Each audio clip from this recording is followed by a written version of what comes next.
வெண்டைக்காய் காரக்குழம்பு செய்யறதுக்கு ஒரு வாணலில் ஒரு 3 ஸ்பூன் எண்ணெய் சேர்த்துக்கணும். வெண்டைக்காயை நல்லா கழுவிட்டு நீல வாக்கில் கட் பண்ணி வச்சுக்கணும்.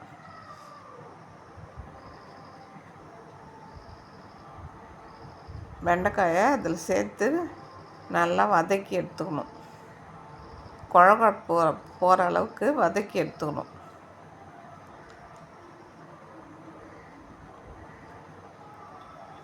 இந்த அளவுக்கு வதங்கி வந்ததும் ஒரு பாத்திரத்துக்கு மாற்றிட்டு அதில் ஒரு 4 ஸ்பூன் எண்ணெய் சேர்த்து வடகம் சேர்த்துக்கணும். வடகம் பொரிஞ்சு வந்ததும் கட் பண்ணி வச்ச ஒரு 3 வெங்காயத்தை சேர்த்துக்கணும்.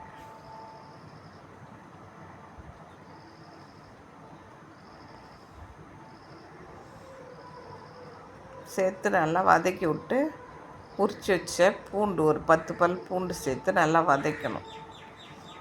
அது கூடவே கட் பண்ணி வச்சு தக்காளி 2 சேர்த்துக்கணும். புளியை ஒரு எலுமிச்சளவு ஊற வச்சு உப்பு 1.5 ஸ்பூன் சேர்த்து நல்லா கரைச்சி 4 கிளாஸ் தண்ணி ஊற்றி வடிகட்டி எடுத்து வச்சுக்கணும். மறுபடியும் வெண்டைக்காயை அதில் சேர்த்து ஒரு வதக்கணும். இந்த குழம்பு இட்லி, தோசை, சாதம் எல்லாத்துக்கும் சூப்பராக இருக்கும். புளியை வடிகட்டி வச்சது இதில் ஊற்றிட்டு ஒரு 1.5 ஸ்பூன் மிளகா பொடி சேர்த்துக்கணும். குழம்பு மிளகா பொடி